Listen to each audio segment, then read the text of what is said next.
Portal RMS News, jornalismo para você conectado na internet. Na nossa bancada de formadores de opinião independentes, Dr. Ézio Vestina, advogado, integrante da nossa equipe de formadores de opinião independentes. Satisfação imensa, Dr. Ézio, tê-lo mais uma vez conosco aqui na nossa bancada. A satisfação é minha, Oliveira, poder estar participando com você desse programa, onde nós vamos abordar temas aí que interessam, acho que para toda a sociedade sorocabana, da nossa região, que está do nosso país. Doutor Ézio, e esse é um tema de abrangência nacional, porque a Advocacia Geral da União, AGU, enviou ao Supremo Tribunal Federal, STF, um parecer defendendo a inconstitucionalidade do projeto das escolas cívicos militares no estado de São Paulo. O modelo é alvo de ações protocoladas no STF pelo PT e PSOL, após a aprovação do projeto de Tarcísio de Freitas e Renato Feder, que é o secretário de Educação do Estado, na Assembleia Legislativa do Estado. Doutor Ézio Vestina, integrante da nossa equipe de formadores de opinião independentes. Este parecer da Advocacia Geral da União, AGU, se sustenta no STF, o Supremo Tribunal Federal, e a escola cívico-militar vai conseguir sobreviver ao final das análises de constitucionalidade ou não desta iniciativa, doutor Ézio? Oliveira, nós estamos analisando a situação por dois aspectos, dois prismas. Um, a tecnicidade, os aspectos técnicos. E outro, pelo aspecto político-ideológico. Se nós formos analisar pela tecnicidade, eu ficaria muito triste se isso não acontecesse, se não fosse possível implementar uma complementação à educação de São Paulo. Como também poderíamos dizer, já que outros estados, até onde me consta, 19 estados estão aderindo ao programa a nível nacional. Então, se nós formos ver pelo aspecto técnico, será muito triste se o programa não puder ser implementado. Se nós formos analisar pelo aspecto político-ideológico, aí talvez nós não tenhamos a implementação. Então, você vê que são dois prismas, duas vertentes de análise. Cada um de nós vai seguir o caminho que entender. Eu preferiria abordar o tema pela tecnicidade. Agora, há pessoas que estão analisando pelo aspecto político-ideológico. A questão será, o STF analisará o tema de uma forma técnica ou nós teremos um julgamento político-ideológico? A resposta, então, portanto, será: se o STF analisar pelo sentido técnico, talvez nós tenhamos a implementação. E eu falo talvez, não estou fechando uma questão, porque até pela questão técnica, pode ser que o STF entenda diferente e não deixe implementar. Tá? Não estou também dizendo, não, pela tecnicidade é obrigado instalar. Não, não é obrigado. O que eu estou tentando dizer é que se o STF tiver uma visão técnica da questão, analisar a documentação pela tecnicidade, esquecendo a origem da petição PSOL, PT, PCdoB, PCB, se ela analisar pelo aspecto técnico, talvez nós tenhamos a implementação. Se ela analisar pelo aspecto político-ideológico, possivelmente nós não tenhamos a implementação. Doutor Ezio, eu creio que o doutor, por mais que não tenha pego o projeto e os recursos em mãos, talvez mais uma análise rápida, mas porque esse tema já vem se rolando há muito tempo na expressão popular, então todo mundo aí, ou seja, uma grande parcela daqueles que estão mais próximos, consegue ter uma visão daquilo que é técnico, daquilo que é político, como o senhor coloca aí sobre esse aspecto. Em se tratando de aspectos técnicos, o senhor conseguiria citar um aspecto técnico que dá sustentação a este projeto de constitucionalidade? E coloco até por quê? Porque eu vi alguns pareceres que, ou seja, algumas colocações, né, a melhor palavra nessa questão, que diz o seguinte, que esse projeto se torna inconstitucional porque não é atribuição de militar oferecer, ou seja, estar na linha de frente de atividades educacionais no Brasil. Essa é uma que eu vi. Vamos lá, então.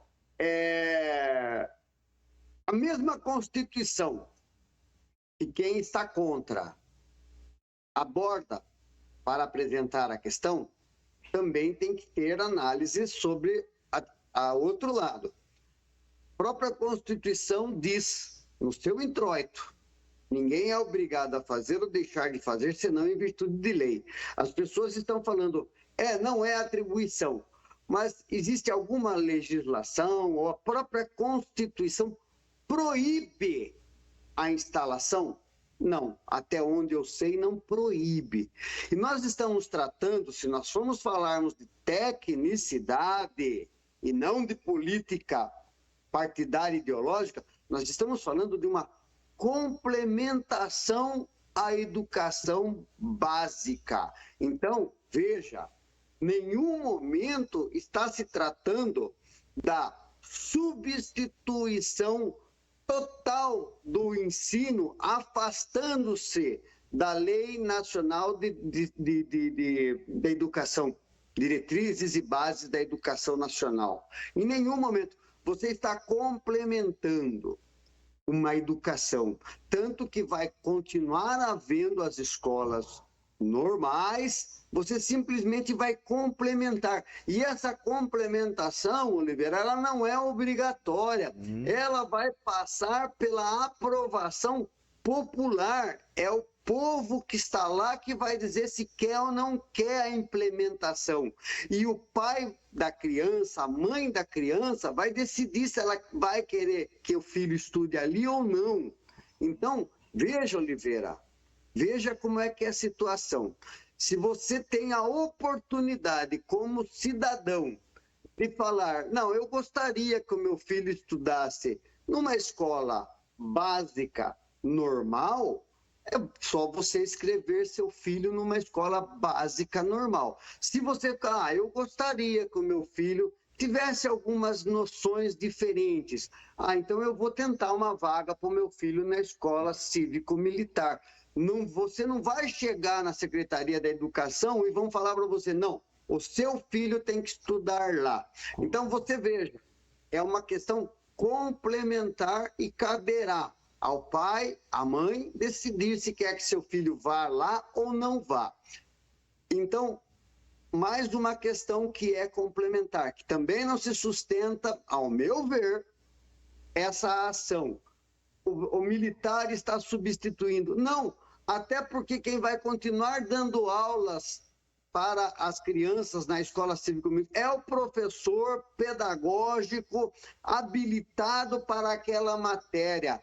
O militar que lá for designado terá uma função de monitoramento, ele não será professor.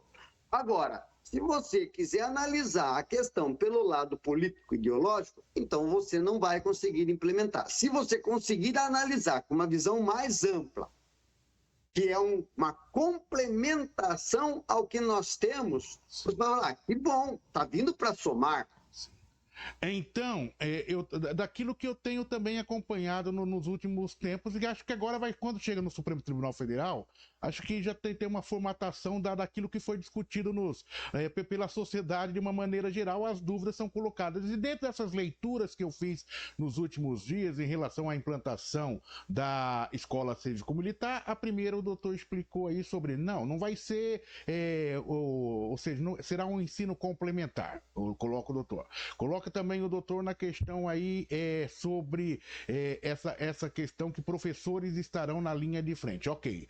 Só que daí, após a Assembleia de São Paulo analisar aí esse princípio, esse processo de inconstitucionalidade da AGU, que eu li alguma coisa de forma preliminar, eles apontam o seguinte também, há uma corrente que aponta a seguinte questão, que não é atribuição, a inconstitucionalidade, ela se dá justamente porque não é atribuição do Estado criar aí modalidades de ensino, fere justamente aquilo que o doutor colocou, que é a lei de diretrizes da educação que não contempla essa liberdade ao Estado para tal. É mais um ponto, doutor.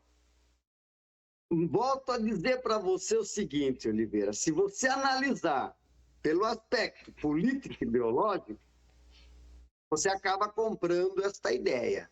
Se você for pela tecnicidade da lei, você consegue ter uma visão ampliada. Porque o fato da AGU estar dizendo não significa que aquilo é.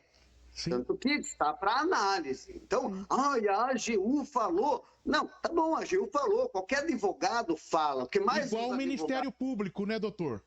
Qualquer advogado fala. O Ministério Público fala que alguém matou lá na frente, o cara é absolvido por falta de prova. Não é porque o Ministério Público falou, que a AGU falou, que aquilo lá é verdade. É apenas a posição da AGU. Sim. Como eu tenho a minha posição, você tem a sua. Né? Agora, é evidente que o STF vai pegar isso aí e vai juntar com outros entendimentos para chegar a uma decisão. Então, se nós tivermos uma decisão técnica da educação, nós podemos, volto a usar a palavra, talvez ter a implementação dessa complementação à educação. Eu entendo que não fere. Por que não fere? Porque eu entendo que o Estado não está transgredindo a Lei Nacional de Diretrizes da Educação, a LNDE. Porque é o seguinte, a escola cívico-militar, e o que causou toda essa celeuma é justamente usar esse termo cívico-militar. Se você colocasse a escola de integração social, você poderia colocar lá um policial militar para monitorar, que ninguém ia falar nada. Mas quando a gente usa o termo cívico-militar, dá uma impressão que a criança vai sair marchando da casa dela, né? Com o cantil e o fuzil na costa, indo para a escola. E não é isso. Apenas vai ter lá uma outra abordagem em alguns aspectos. 90% dos aspectos não vai modificar em nada o que tem numa escola básica. 10% talvez vai ter lá um monitoramento, que será as pessoas cantarem um hino nacional, que hoje foi abandonado pelas escolas públicas. Você vai poder reconhecer os símbolos nacionais, a bandeira, o selo, o brasão nacional, coisas que hoje foram abandonadas pelas escolas tradicionais. Então, são algumas abordagens que não têm a ver com a área pedagógica, ciências, matemática, história, química, que vai ser feito na escola cívico-militar. Então, se você pegar uma questão técnica, você de repente vai falar, poxa vida, deixa eu visitar uma escola cívico-militar. Deixa eu ver onde é que ela se difere tanto da escola básica. Ela se difere porque ela tem uma disciplina, as crianças têm uma disciplina um pouquinho mais diferenciada daquela lá? Ah, porque eles num determinado momento cantam o hino nacional. Ah, tem um momento que eles vão aprender sobre os símbolos nacionais, a respeitar os símbolos nacionais, para não sair quebrando monumentos, arrancando placas dos monumentos e vendendo aí para fazer bronze, ganhar dinheiro com bronze. Ah, é isso então a escola? Porque é o que está acontecendo, mas a gente está abordando de uma forma diferente.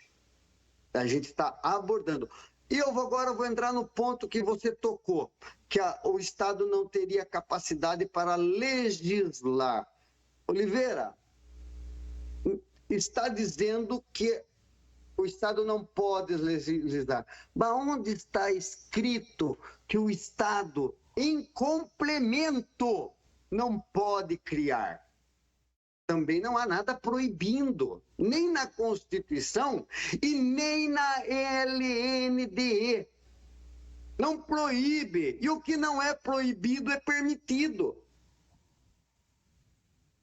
O que não é proibido pela nossa Constituição e pelas nossas leis pátrias, não é proibido. Também não é proibido, portanto. Meu Deus, os estados têm lá o seu corpo jurídico, as suas assembleias têm lá os seus corpos jurídicos. Nós estamos falando de 19 estados.